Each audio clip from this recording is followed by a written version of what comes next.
Donc, alors là, j'ai choisi trois sujets pour ce soir. Il y en aurait bien d'autres, mais je pense qu'on va parler de trois sujets principaux. Un sujet qui a été beaucoup demandé, qui ne va pas me faire que des amis, qui est celui de la disparition, je mets des guillemets, de Mamadi Doumbouya, qui depuis 15 jours a disparu des radars et se trouve à Singapour, où effectivement son état de santé suscite beaucoup de questionnements. On va essayer de faire les choses de manière factuelle, dépassionnée, parce que je sais que c'est un sujet qui est très très important pour les Guinéens. Deuxième sujet aussi très intéressant sur lequel j'ai pas eu le temps de revenir la semaine dernière, c'est Madagascar, avec le nouveau régime, le président Michael Randrianirine, qui, il y a 2 semaines, était à Moscou, et la semaine dernière était à Paris. Et il y a beaucoup de bruit qui circule sur la potentielle, c'est pas encore sûr, mais potentielle installation d'une base militaire française au nord de Madagascar. C'était un peu un serpent de mer, parce que l'ancien président Raswell avait promis ça. Et troisième sujet dont on ne parle pas assez, mais je pense qu'il va vraiment falloir en parler, c'est l'élection, et là je mets des guillemets, présidentielle au Congo-Brazzaville, qui va se tenir donc le 15 mars, élection qui est déjà jouée d'avance. Et on va essayer d'analyser un peu les dessous de la relation entre Emmanuel Macron et Denis Sassou Nguesso. Qu'est-ce qu'il en est? Est-ce qu'Emmanuel Macron soutient vraiment Sassou Nguesso avec les derniers enduits judiciaires des dignitaires congolais en France? Je pense que ça sera vraiment très très intéressant, et je trouve qu'on n'en parle pas assez, y compris chez ceux qui critiquent la France-Afrique. Denis Sassou Nguesso, c'est quand même un des turiféraires, un des vieux dinosaures de la France-Afrique, il faut en parler. Donc voilà, on va faire un peu le tour, en commençant bien sûr par la Guinée. Donc bonsoir à toutes et à tous, bonsoir à tous ceux qui sont en ligne. Il y a déjà du monde, il y a beaucoup de monde. Donc vous pouvez suivre ce live sur ma page Facebook qui est au nom de Thomas Dietrich, sur la YouTube, donc la chaîne YouTube de mon média qui est Chronique de France-Afrique, sur la page TikTok de Chronique de France-Afrique, si vous y êtes, où il y a déjà plus de 300 000 abonnés. D'ailleurs, j'en profite pour ceux qui ne l'auraient pas encore fait, de prendre le temps de cliquer et de vous abonner. Voilà, que vous m'aimiez pas et tout ça. Tous les commentaires sont les bienvenus, tant qu'ils sont dits avec respect. Il n'y a absolument aucun problème. Donc voilà, et je ne sais pas si vous avez vu, mais il y a quand même eu, avant de commencer, il y a eu quelque chose d'assez exceptionnel. C'est l'ancien président sénégalais Macky Sall qui est candidat, donc candidature validée par l'Union africaine pour devenir secrétaire général des Nations Unies. C'est quand même assez exceptionnel qu'un président qui a fait tirer sur sa population, faisant plusieurs dizaines de morts dans des manifestations, et qui a complètement ruiné son pays, ce qui fait que le nouveau régime, le nouveau gouvernement du PASTEF et de Bassirou Diomaye Faye n'arrive pas à gérer l'état financier du pays, puisque la dette était tellement énorme, et en plus elle a été cachée par Macky Sall. Donc ce président qui a fait tuer son peuple et qui a ruiné son pays va être présenté comme candidat pour être secrétaire général d'une organisation, l'ONU, qui est très largement critiquable, mais qui est censée, je dis bien censée, promouvoir la paix dans le monde et la bonne gouvernance. Je pense qu'on marche sur la tête, et ça confirme bien ce dont parlait d'ailleurs le Premier ministre Ousmane Sonko, le Premier ministre sénégalais, de la déliquescence totale de la communauté internationale. Il n'y a plus aucune valeur, plus rien du tout. Tout part à volo, vous le voyez avec ce qui se passe en Russie, en Ukraine, à Gaza, le génocide des Palestiniens qui est complètement ignoré. Donc voilà, écoutez, on a déjà fait 5 minutes de live, et il y a déjà plus de 1000 personnes en direct, sans compter que j'arrive pas à voir combien de personnes en direct sur TikTok. Donc on va essayer d'avancer. Voilà, merci aux gens qui me profèrent des insultes. C'est toujours très enthousiasmant de voir autant d'amour. Voilà, je vais le dire quand même. Parlons du sujet qui passionne en ce moment la Guinée, à juste titre. C'est celui de entre guillemets, je remets encore, la disparition de Mamadi Doumbouya. Alors pourquoi je parle beaucoup de la Guinée? Parce que, à mon sens, avant de parler de l'état de santé de Mamadi Doumbouya, c'est une anachronie. C'est-à-dire, partout dans le reste de l'Afrique, la France est en voie de recul, perd de son influence, notamment dans les pays de l'AES du Sahel où elle a été chassée. Même, on parlera plus tard, au Cameroun, au Congo-Brazzaville, elle perd son influence. Il n'y a plus que quelques bastions où elle garde encore un poids, le Bénin, le Gabon, la Côte d'Ivoire. Et il y a la Guinée, qui est pour moi une sorte d'anachronie complète. C'est-à-dire que la France, qui avait été mise à la porte en 1958, par Sékou Touré, est en train de revenir par la fenêtre, avec Mamadi Doumbouya, alors qu'elle n'était pas présente, même avec Alpha Condé, qui était quand même de nationalité française, qui avait été chargé de cours à la Sorbonne, qui est en exil pendant des années en France. Eh bien, la France n'avait pas du tout été présente. D'ailleurs, à la fin du règne d'Alpha Condé, les Français étaient très fâchés contre Alpha Condé, puisqu'il favorisait les Turcs, les Russes, les Chinois. Il n'y avait quasiment aucune entreprise française qui gagnait des marchés, à part dans les mines. Et donc, ils ont vu d'un très bon œil, voire ils ont donné un feu vert, la France a donné un feu vert au coup d'État qui a instauré Mamadi Doumbouya au pouvoir. Et donc, on a installé quelqu'un qui en plus a été caporal-chef dans la Légion étrangère française, donc ce n'est pas un grade extraordinaire, et qui est devenu président de la Guinée et qui a fait revenir la France en force. Et quand je dis anachronie, c'est une double anachronie, puisque ce Mamadi Doumbouya, qu'on l'aime ou qu'on ne l'aime pas, il aurait pu très bien être président dans les années 60, 70. Par exemple, souvenez-vous, Gnassingbé Beyadema au Togo, il était caporal-chef dans l'armée française, il était rentré, il était devenu président du Togo après un coup d'État. Et donc, alors qu'aujourd'hui, c'est quand même des officiers d'un grade supérieur, soit Ibrahim Traoré, Assimi Goïta, Abdourahmane Tiani, qu'on les aime ou qu'on ne les aime pas, c'est des gens qui ont une très longue carrière militaire, une carrière qui est tracée. Là, on est en face de quelqu'un qui effectivement a été dans la Légion, dont le contrat n'a pas été renouvelé en 2009 pour indiscipline, qui s'est retrouvé videur de boîte de nuit, donc il y a un parcours cabossé par la vie, qui est devenu président. Et la France s'est beaucoup appuyée pour lui. La France le soutient militairement. Je vous avais révélé la présence de soldats français en Guinée qui formaient les forces spéciales, mais ces mêmes forces spéciales, Mamadi Doumbouya, qui vont tuer les opposants, économiquement, en termes de renseignement, y compris dans tout ce qui est enlèvement, kidnapping d'opposants, de journalistes. La France est tout à fait au courant de ce qui se passe. D'ailleurs, elle sait ce qui est arrivé, notamment à Fonike Mengue et à Biloba. Donc, évidemment, la France a regagné un pays. Alors qu'elle est en train de perdre partout ailleurs, la France a gagné un pays avec la Guinée. Et effectivement, elle a permis à Mamadi Doumbouya d'instaurer un règne total parce que n'eût été sa probable maladie, son état de santé en tout cas chancelant, finalement, sur un plan machiavélique, il a tout réussi, Mamadi Doumbouya. Il a réussi à écarter toute l'opposition, à faire disparaître les gêneurs, à fermer les médias. Donc, il a complètement mis la Guinée sous une sorte de cloche et son règne aurait pu continuer pendant comme ça 20, 30 ans. En plus, effectivement, il est relativement jeune en termes d'âge. Et donc, ce plan-là, qui avait été bien sûr favorisé par la France, puisque leur grande peur, c'était de voir la Guinée basculer du côté de l'AES, parce qu'évidemment, la Conakry aurait pu devenir le port par lequel le Mali, le Burkina font transiter les choses. Alors Mamadi Doumbouya l'a fait pour le Mali, mais ça aurait pu être très clair. Ce plan-là, finalement, est peut-être en train de capoter parce qu'il y a un état de santé de Mamadi Doumbouya qui interroge beaucoup de gens. Alors, on va essayer de reprendre factuellement ce qui s'est passé. Donc, Mamadi Doumbouya est parti au sommet de l'Union africaine à Addis Abeba, représenter la Guinée, bon, très bien. Il est parti donc le 13 février, si je ne fais pas d'erreur, sur un jet, ça va être très important, qui appartient à l'État guinéen et qui appartenait précédemment au Rwanda de Paul Kagame. Kagame et Doumbouya s'entendent très bien. Est-ce qu'il a été vendu, cédé? Bon, voilà, quoi qu'il en soit, il appartient à la République de Guinée. Et d'ailleurs, il a annoncé à des gens que je connais, au téléphone, qu'une fois que le sommet de l'Union africaine était terminé, il comptait partir au Rwanda, aller voir Kagame, puis rentrer dans son pays. Et voilà. Il se trouve que le 15 février, après la clôture, ça c'est des sources autres que guinéennes qui me l'ont rapporté, il y avait plein de diplomates qui étaient là, africains, il y a eu un malaise. Visiblement, Mamadi Doumbouya a eu un malaise. Moi, je ne vais pas m'avancer pour vous faire un diagnostic sur l'état de santé. J'entends beaucoup de choses, mais moi, j'ai rien vu.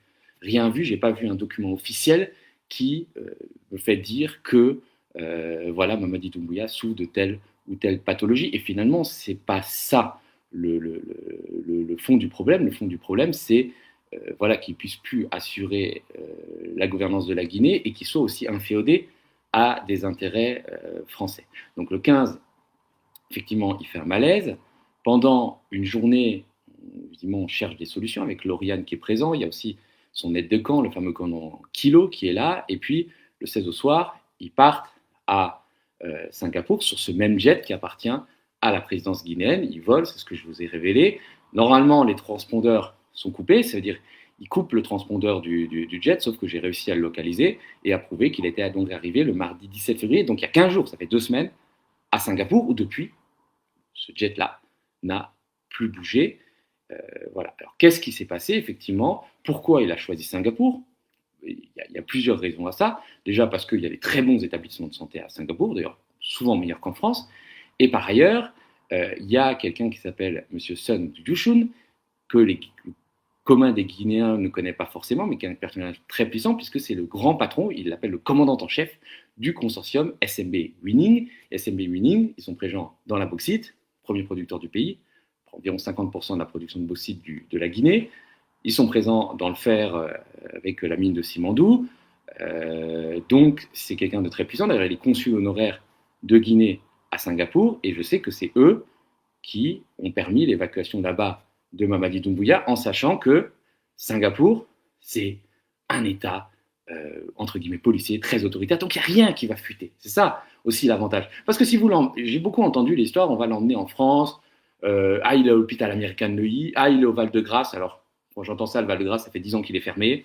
Ça aurait fuité immédiatement. Et je pense que les proches de Mamadi Doumbouya ne voulaient absolument pas qu'il y ait, par exemple, des opposants guinéens qui viennent manifester devant son hôpital à Paris, que ça fuite, qu'il y ait son dossier médical qui fuite.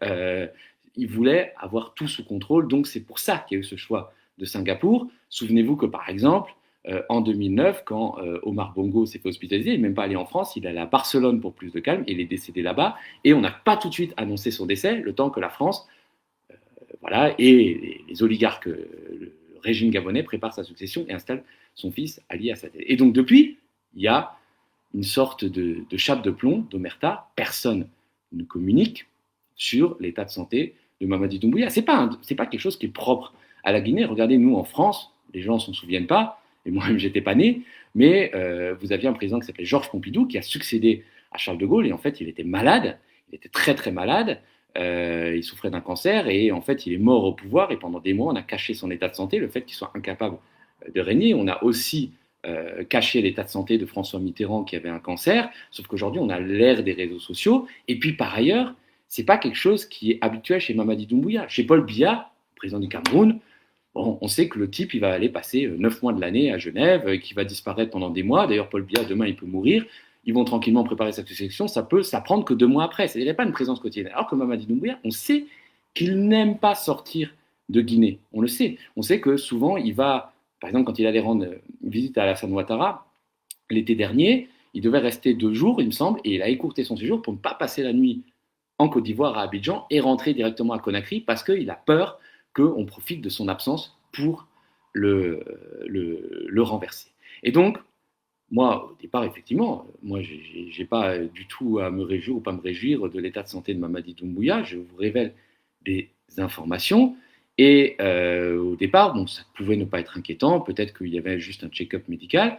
Et les jours ont avancé. Et là où je me suis dit que ça commençait à vraiment devenir inquiétant, c'est quand des pages favorables à Mamadi Doumbouya et même des ministres de Mamadi Doumbouya ont publié les photos de Doumbouya à la Mecque, effectuant son Umrah, comme si c'était, en faisant croire que Mamadi Doumbouya était à la Mecque en train de faire son petit pèlerinage. Sauf que très vite, je ne dirais pas que moi, mais très vite, les gens se sont rendus compte que c'était des images qui étaient datées du 11 novembre 2023. Moi, ce qui m'a mis la puce à l'oreille, c'est qu'à un moment, il y avait une photo de la Kaaba et de la mosquée Al-Haram, et puis j'ai vu les grues. Et en fait, j'avais lu un article il y a quelques semaines qui disait que les grues avaient été enlevées en Arabie Saoudite autour de la mosquée Al-Haram, parce que ces grues, à un moment, s'étaient effondrées, il y avait eu des morts et tout ça. Donc je savais qu'il n'y avait plus de grues. Donc c'est comme ça que j'ai regardé les images des anciens pèlerinages de Mamadi Doumbouya et que j'ai comparé avec les photos qui étaient des photos amateurs. Sans doute, c'était quelqu'un dans l'entourage de Doumbouya qui avait pris ces photos, et je me suis rendu compte qu'elles dataient de novembre 2023.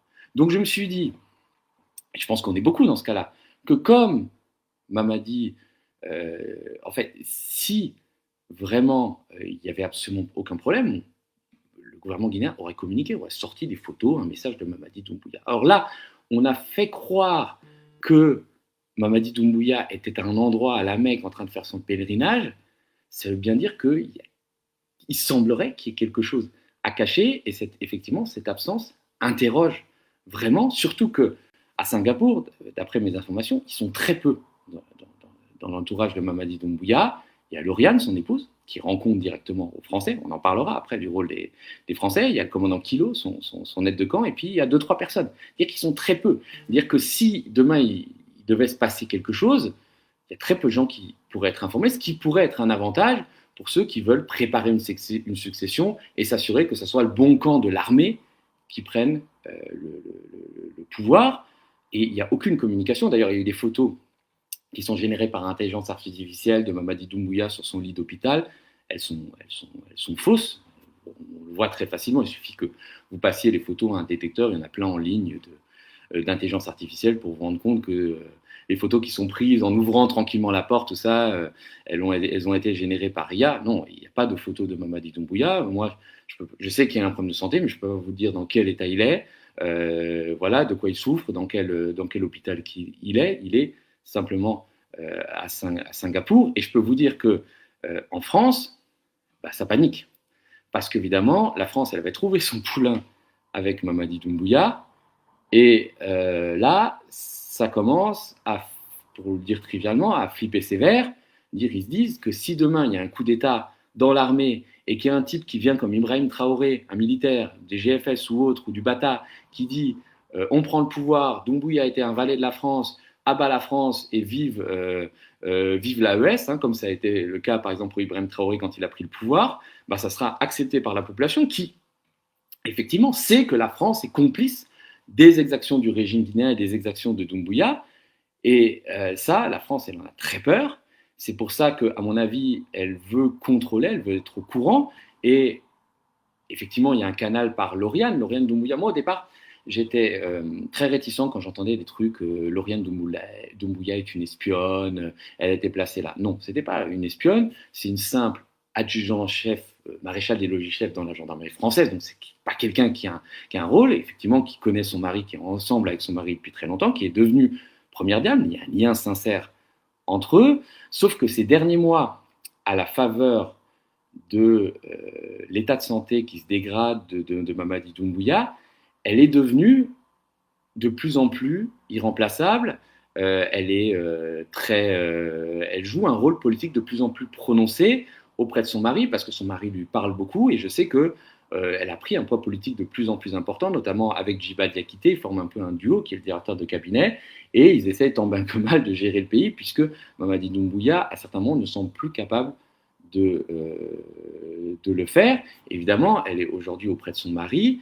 Elle a par sa nationalité, elle a des liens privilégiés avec la France, et la France aimerait bien être au courant, si demain il devait arriver quelque chose à Mamadi Doumbouya, comme ça a été le cas avec Omar Bongo, pour justement préparer un plan de succession. Et quel est le plan de succession de la France pour Mamadi Doumbouya? Bon, c'est sans doute pas réalisable, puisque voilà, c'est le général Bala Samora, le haut commandant de la gendarmerie guinéenne, qui est très proche des Français. Vous avez vu sur Internet les photos circuler de Bala Samora avec des officiers français. Il a des conseillers français autour de lui.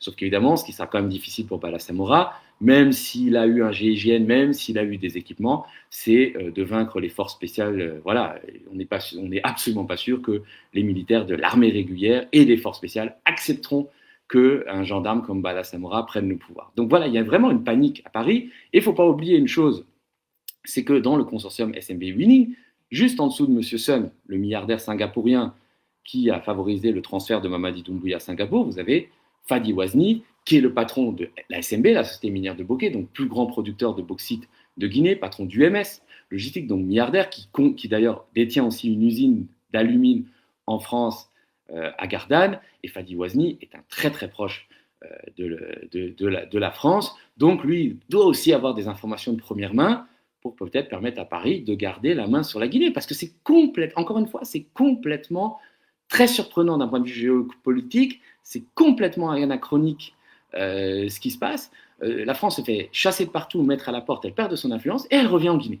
Vous imaginez pas tous les contrats que la France a gagnés sous l'ère de Mamadi Doumbouya, la surveillance de l'espace aérien guinéen avec Thales, une cartographie de Conakry avec IGNFI, un système de TNT, alors super, télévision numérique terrestre, alors que les médias sont coupés avec Thomson, ça c'est des hôpitaux, la construction d'hôpitaux avec Eiffage, Akindia et Alabé. Enfin, c'est le système de surveillance du centre-ville de Conakry qui a été donné à un ami d'Emmanuel Macron qui s'appelle Éric Léandri. Tous ces contrats-là, et en général d'ailleurs c'est des prêts hein, financés par soit la Banque publique d'investissement française, soit le Trésor français, qui vont être remboursés après par intérêt, avec des intérêts par l'État guinéen, donc in fine par le contribuable guinéen.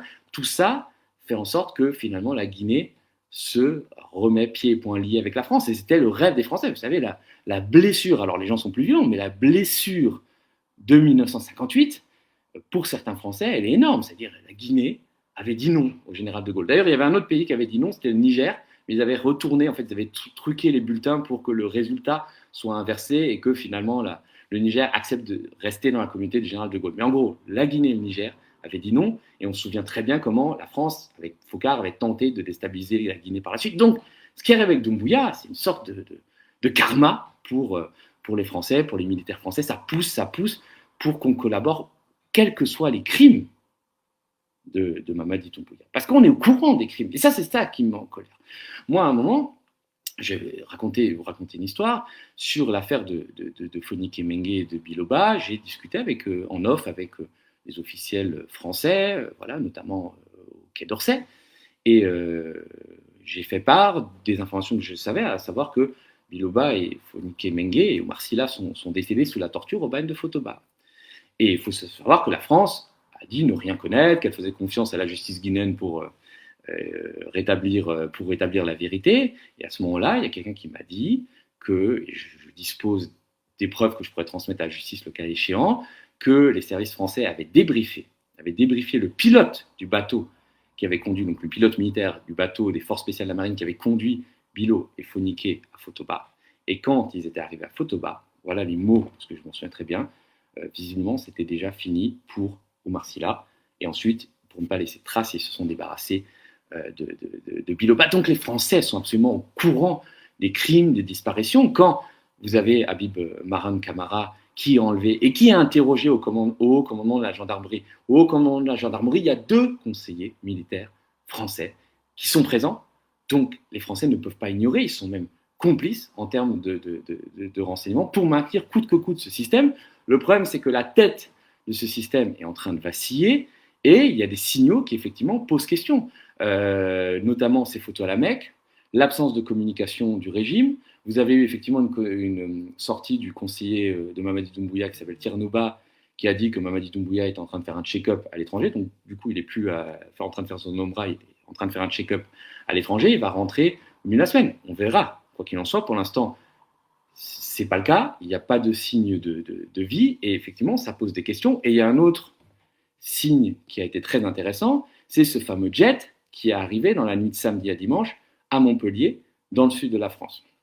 Ce jet-là, ils ont caché l'immatriculation, mais j'ai quelqu'un dans les contrôles aériens, je ne dirais pas dans quel pays, qui m'a donné l'immatriculation de jet. Ce jet, il est parti dans la nuit, la veille donc de son arrivée à Conakry puis à Montpellier, de Montréal au Canada. Pourquoi il est parti de là-bas? C'est qu'il y avait la grande fille de Mamadi Doumbouya qui s'appelle Djaba, qui est dans une sorte d'université privée très prestigieuse, enfin, pour les gens très fortunés à Montréal. Ils sont partis à Conakry, ils ont embarqué des gens de la famille de Mamadi Doumbouya et ils sont arrivés à Montpellier. D'ailleurs, ce qui est très très surprenant, et je me suis renseigné, d'ailleurs j'ai demandé à l'aéroport de Montpellier, c'est ils sont arrivés pendant les heures de fermeture de l'aéroport. Entre 23h et 4h du matin, ils sont arrivés vers 2h45, heure locale. Et moi, j'ai interrogé l'aéroport pour savoir s'il y avait des douaniers, parce que ça aurait été intéressant quand même de fouiller ce jet, parce que on peut supposer, dans le cas où ça serait une exfiltration qui viserait à protéger des membres de la famille de Mamadi Doumbouya qui seraient paniqués par un éventuel état de santé défaillant et qui voudraient partir pour se mettre eux en sécurité, mais aussi mettre en sécurité une partie de leur fortune, donc de l'argent volé au peuple de Guinée, ça aurait été quand même bien de fouiller le jet parce qu'on aurait pu trouver quelques millions d'euros en liquide. Ça a été le cas au Portugal, à Lisbonne quand Embalo Sissoko a fait transborder 5 millions d'euros, mais les Portugais, ils ont été peut-être moins compromis que les Français, ils ont saisi l'argent. Là, en l'occurrence, je ne suis pas sûr qu'il se soit passé quelque chose, et ça pose vraiment des questions. Je sais que les Français, les services français ont toujours eu très peur que la famille de Mamadi Doumbouya, et notamment Lauriane Doumbouya, au moment d'un coup d'État, soient utilisés comme des otages pour après faire pression sur la France, pour obtenir des choses de la France, une reconnaissance du nouveau régime. Voilà, ça leur a fait peur. Mais ce que je veux dire, c'est qu'à un moment, il faut juste vérifier qu'ils n'emmènent pas de l'argent sale à l'étranger.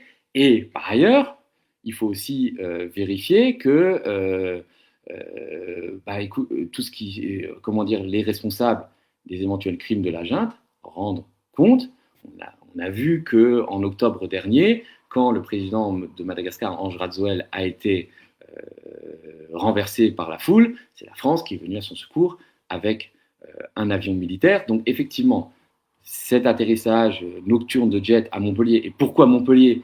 La famille Doumbouya il possède un bien qui n'est pas son nom, à Villeneuve, les Magellan, je vous en parlerai bientôt. D'ailleurs, Montpellier est pas loin non plus, c'est à 1h45 de route de la commune, près d'Alès, où je vous avais révélé, Mamadi Doumbouya et son épouse sont en train de se faire construire une villa. Vous vous souvenez, j'étais allé là-bas, j'avais filmé la villa et je m'étais fait agresser par des agents de sécurité guinéens et contrôlés par la gendarmerie française qui avait pris très clairement par mon parti, ça c'est clair. Donc évidemment, ils sont arrivés dans le sud de la France. On sait que la grande fille de Mamadi Doumbouya, justement cette fameuse Djaba, a ses habitudes sur Montpellier. Elle a été aperçue à plusieurs reprises. Donc voilà, il faudrait peut-être juste, normalement, les douanes françaises auraient dû s'assurer que cet avion-là ne transporte pas de l'argent sale, ni des gens qui auraient pu commettre des crimes. Mais si, comme ils ont atterri à 4h du matin, je suis pas, enfin 2h45 du matin, je ne suis pas sûr qu'il y ait eu grand monde. Donc voilà ce qu'on sait. Il faut rester très prudent. Moi, j'essaye de faire mon travail de manière la plus impartiale qui soit. Quand il y a des manipulations comme les fausses photos de Mamadi Doumbouya, je le dis. Quand il y a des manipulations dans l'autre sens, quand on voit Mamadi Doumbouya sur son lit d'hôpital, je suis capable de vous dire que ce sont aussi des fausses photos. Et je le fais parce que justement, Mamadi Doumbouya est un pur produit de la France-Afrique. C'est un pur, malgré tout ce qu'il raconte, ses discours à la tribune des Nations Unies, nous sommes pro-africains, on n'est pas contre la France, il est un pur produit de la France-Afrique. C'est un des derniers, voilà, les dernières reproductions un peu frelatées de la France-Afrique. Et moi, ce que fait mon pays en Guinée, parce que autant quand ils soutiennent Brice Oligui Nguema, quand ils soutiennent Alassane Ouattara, quand ils soutiennent Patrice Talon, alors ce ne sont pas des saints, ce sont des autocrates, mais ce ne sont pas des criminels de la trempe de Mamadi Doumbouya qui n'hésite pas quand même, il faut le rappeler, à faire disparaître des proches de gens qui le gênent. Le père de Mamadou Babila Keïta, un vieillard de 75 ans qui a été arrêté en sortant de la mosquée, qui a été d'ailleurs transféré à la gendarmerie, au commandement de la gendarmerie, là où il y a les conseillers militaires français, donc là où ils sont au courant, les enfants d'Eli Kamano. Voilà, il y a eu aussi d'autres cas de disparition à l'UFDG, enfin, on est vraiment dans un système de terreur avec des vrais escadrons de la mort qui sont formés par les militaires français. Et je le dis très clairement, il faudra qu'un jour, ce sera aux Guinéens de décider qui ils ont envie de juger en Guinée. Ça, c'est clair, et ce n'est pas à moi de m'en mêler. Mais que les responsables français, les complices français de cette junte, ceux qui ont permis et qui ont su pour l'enlèvement d'Oumar Silla, de Biloba, de Marouane, de Saadou Nimaga, des enfants Eli Kamano, soient jugés. Et si demain la justice guinéenne émet un mandat d'arrêt contre des responsables français qui ont été complices de la junte ou des entreprises françaises qui ont financé cette junte, moi, il n'y a aucun problème. Je serai le premier à me battre pour que ces gens-là, ces Français-là, aillent rendre compte devant la justice guinéenne de leur complicité dans ces crimes. Parce que franchement, il y en a marre. À un moment, c'est très bien de vouloir juger la justice internationale et française. Voilà, je veux juger les dictateurs. Alors certes, ils ont commis des crimes, mais on oublie toujours les complicités des entreprises occidentales, des décideurs occidentaux. Et à un moment, ça doit cesser. Si ces gens-là savent que demain, ils pourront risquer quelque chose parce qu'ils ont collaboré avec une junte criminelle et sanguinaire, et ce n'est pas que le cas de la Guinée, je pense qu'ils feront peut-être plus attention. Mais là, comme ils savent comme les Thales, les Thomson, les FAGE, les GNFI, les militaires français qui sont sur place en Guinée savent qu'ils ne risquent absolument rien, à part peut-être prendre leur avion et retourner en France devant leur feu de cheminée, ben, ils continuent à se permettre de soutenir cette junte au nom justement de cette France qui est bien décidée à ne pas se faire prendre ces derniers précarés. Ça, c'est vraiment la nouvelle doctrine. Hein. C'est depuis l'échec du coup d'État au Bénin le 7 décembre dernier, Macron a dit on va défendre nos pays. Et vous savez ce qu'il a dit à Mamadi Doumbouya, c'est quand même assez extraordinaire. Il a promis que si demain Mamadi Doumbouya était victime d'une tentative de putsch, les forces spéciales françaises, je sais, pourraient intervenir d'Abidjan pour sauver Mamadi Doumbouya. Vous vous rendez compte, dans la Guinée de Sékou Touré, quoi qu'on puisse penser de Sékou Touré, qui a dit non à la France-Afrique, vous allez avoir des militaires français qui vont aller remettre en place un dictateur juste parce qu'il les aura appelés à l'aide. Un peu comme on a fait finalement au Bénin en allant sauver Patrice Talon, même si on n'a pas forcément reconnu. Et ça, c'est vrai. Et d'ailleurs, vous voyez le communiqué qu'a fait paraître l'Élysée en disant Emmanuel Macron a félicité Mamadi Doumbouya, ils se sont vus au téléphone pendant des mois, des années. Mamadi Doumbouya et Emmanuel Macron, ils se parlaient, il ne faut pas croire qu'ils ne se sont jamais parlé. Ils se parlaient, sauf que Mamadi Doumbouya, il voulait jouer au panafricaniste, il voulait jouer au Sankara un peu de bas étage, et il ne voulait pas apparaître comme un soutien d'Emmanuel Macron. Et maintenant qu'il est faible, maintenant qu'il est souffrant, Emmanuel Macron a fait un truc un peu mafieux, c'est, voilà, on t'a félicité, tu es dans notre camp. C'est-à-dire tu vas arrêter tes bêtises de jouer moitié pour nous, moitié pour l'AES, tu vas jouer dans notre camp et on va te tenir jusqu'au bout. Sauf qu'effectivement, l'état de santé de Mamadi Doumbouya pose des questions. Moi, encore une fois, je n'ai pas à me réjouir voilà, de la maladie d'un homme. Je souhaite qu'il aille bien, que peut-être un jour, s'il purge sa peine de prison, on ira faire du vélo ensemble en tant que compatriote et en tant que passionné de vélo. Mais plus sérieusement, voilà, moi j'essaie de donner des faits et je continuerai à le faire sur finalement ces avatars de la France-Afrique, ces derniers avatars que sont Mamadi Doumbouya ou d'autres. Je travaille sur plein de pays et j'essaie de dénoncer voilà, justement les ingérences françaises un peu partout. Et je trouve, d'ailleurs, je ne sais pas si vous avez lu la dernière enquête de Forbidden Stories qui révèle les réseaux russes en Afrique, les réseaux d'influence russes en Afrique. Alors c'est très bien, les Russes, on sait qu'ils ne sont pas là pour les beaux yeux de la princesse et qu'ils sont capables du pire, mais à un moment, Forbidden Story dit que c'est les Russes qui instillent un sentiment anti-français en Guinée. Et moi, je suis sidéré par ça. Parce que c'est justement nous, Français, qui avons créé les conditions de notre détestation en Guinée, en soutenant cette junte. Et c'est toujours encore raciste, et je le dis à chaque fois, de considérer que les Africains sont incapables de penser par eux-mêmes et qu'il faudrait toujours un marionnettiste pour leur dicter derrière. Dire que s'ils détestent les Français, c'est forcément la faute aux Russes. Et pour nous Français, c'est très confortable de dire oh, finalement, tout ce qui nous arrive, c'est la propagande des Russes, c'est les Russes qui racontent des fake news et tout ça. Plutôt que de nous regarder dans une glace et nous dire voilà, on soutient des régimes criminels, on continue à instaurer le franc CFA, on continue voilà, à passer tout à des dictateurs. Et voilà, et c'est absolument regrettable. Et donc pour finir effectivement sur la Guinée, il faudra, et les prochains jours vont être décisifs, parce que ce qui risque de passer si l'absence est trop prolongée, c'est qu'il y ait un coup d'État et que des militaires profitent de l'absence de Mamadi Doumbouya pour prendre le pouvoir. Moi, je sais qu'effectivement, Amara Camara et Djibril Diakité, ils dorment à la présidence, ils n'osent plus sortir de Mohamed V parce qu'ils ont tellement peur qu'il y ait un coup d'État. Eux, ils savent qu'ils vont tout perdre parce qu'ils sont trop proches de Mamadi Doumbouya et en plus, ils n'ont aucune chance, aucun soutien dans l'armée pour les propulser au pouvoir si jamais demain il devait y avoir un coup d'État. Ça, c'est clair. Il y a aussi des ministres qui sont en train de prendre de l'argent. Pareil que tous les jours, au Trésor guinéen, il y a des décaissements d'argent. C'est un peu les rats sont en train de quitter le navire. Il y a l'argent qui est pris, qui est décaissé parce que, oulala, qu'est-ce qui va se passer si demain il y a un coup d'État. Donc, il y a des sortes d'atmosphère de fin de règne, de déliquescence. Il y a des choses qui sont absolument pas claires. Moi-même, je n'ai pas toutes les réponses et je ne vais pas me les inventer.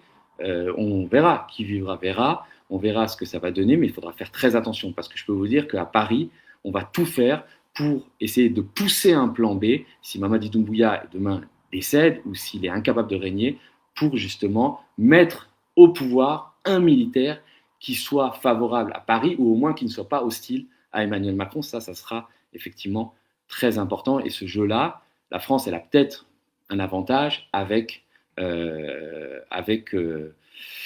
les informations dont elle dispose très certainement, et ça je le sais, sur l'état de santé qui sont données directement par Lauriane étant elle-même française. Il y a un lien presque de sang, d'allégeance qui est très important, eu égard au fait que monsieur et madame Doumbouya sont de nationalité française. Voilà.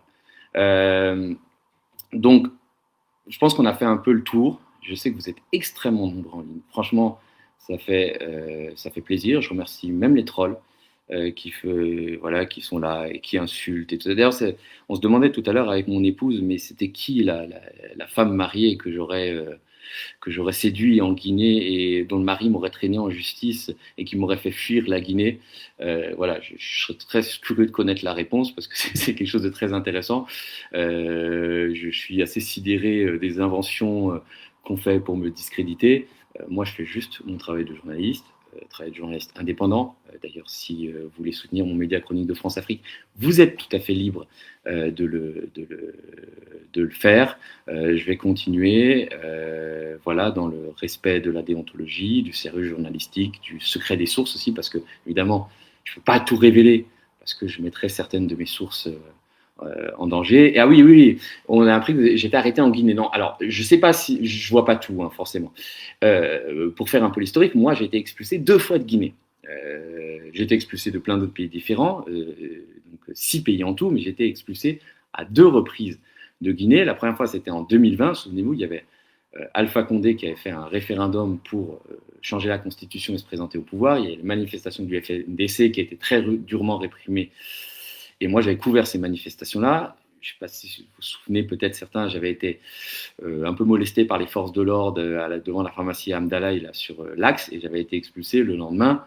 D'ailleurs, sur le vol de retour que je devais prendre. C'est assez drôle, mais bon, Alpha Condé avait quand même tenu à m'expulser. C'est assez drôle, qu'on me dise que je suis financé par Alpha Condé, alors qu'Alpha Condé m'a expulsé en 2020, et que par ailleurs, ensuite, j'ai enquêté sur la corruption dans les mines avec des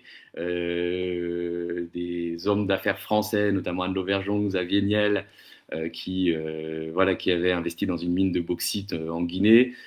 Ça fait l'objet d'une enquête au parquet national financier. Et donc, j'ai été expulsé une 2e fois, et c'est peut-être ça la confusion, en janvier 2024, non pas malheureusement à cause d'une femme mariée, mais des choses un peu moins drôles, qui sont en fait l'enquête que j'avais faite, souvenez-vous, sur la corruption au sein de la SONAP, avec Sarah Group, le trader nigérian qui avait l'exclusivité de l'importation de carburant en Guinée, et notamment la corruption du patron de la SONAP de l'époque, qui s'appelait Amadou Doumbouya, qui s'était, rappelez-vous, qui s'était acheté une maison à $1 300 000 au Texas. Donc j'avais révélé ça, et en fait j'avais écrit à la SONAP et à monsieur Doumbouya, Amadou Doumbouya, pour obtenir sa version des faits, parce que c'est la moindre des choses quand on est journaliste, quand on porte une accusation, d'obtenir la version des faits de la partie adverse. Et M. Doumbouya avait remué le banc et l'arrière-banc, et on m'avait arrêté à mon hôtel à Kipé, et on m'avait mis dans l'avion sans arrêter l'expulsion. On m'avait saisi mon ordinateur en dehors de toute procédure judiciaire, et c'est comme ça que j'avais été renvoyé de Guinée. Et je pense effectivement que je n'ai pas le droit d'y remettre les pieds, à moins que je sois quand même volontaire pour faire un petit séjour à Photoba, ce qui franchement n'est pas, à mon avis, ne sera pas très plaisant. Mais je ne me plains pas. Je veux vous dire que la situation des journalistes guinéens qui sont interdits, la situation de gens que je connaissais très bien, qui étaient des amis, je ne m'en cache pas, Oumar Silla et Biloba, est bien plus préoccupante. Ils risquent d'avoir donné leur vie justement pour ce combat-là, pour leur pays. Et moi, modestement, j'essaie juste d'amener ma pierre à l'édifice en révélant des choses d'intérêt public sur tous les pays africains qui sont encore en relation avec la France, où il y a l'ingérence française. Et effectivement, ça fait partie de ces pays-là, la Guinée. Je sais que vous êtes très nombreux. Il n'y a pas eu que des attaques de trolls, il y a eu beaucoup de commentaires très positifs, de choses. Ça me donne envie de continuer, ça me donne envie de battre, parce qu'il Ici en France, c'est pas simple non plus pour moi. Vous voyez, j'avais révélé qu'on m'avait fiché S comme les terroristes, je vais faire une procédure. Il y a Adax, vous savez, Adax, la multinationale suisse avec le milliardaire Jean-Claude Gandour, qui, parce que j'ai révélé qu'ils avaient importé du carburant toxique en mai-juin 2024 à Conakry, me font des dizaines de procès à Genève dans des procédures qui me prennent un temps et un argent infini, mais j'ai décidé de ne pas céder parce que justement, j'ai la chance d'être en vie, j'ai la chance de pouvoir me battre, j'ai la chance de pouvoir dire ce que je pense et de penser ce que je dis. Et voilà, effectivement, je vais essayer de continuer en toute indépendance, loin de tout parti politique. Moi, je n'ai pas à me mêler de la vie politique intérieure en Guinée ni d'aucun autre pays. Par contre, effectivement, ce que fait mon pays, la France dans ces pays-là, ça m'intéresse. Et comme personne n'en parle sur la scène publique française, parce que les médias sont contrôlés par des entreprises, des milliardaires qui ont des intérêts en Afrique, que ce soit Bolloré, que ce soit Rodolphe Sadé qui a acheté BFM, et voilà, j'essaie d'en parler à mon modeste niveau et d'éveiller un peu, en tout cas, pas d'éveiller les consciences parce que c'est pas mon but, mais en tout cas de rajouter ma pierre à l'édifice. Et voilà. Donc, je pense que on peut essayer de passer sur le sujet de la Guinée. On y reviendra s'il y a des développements supplémentaires.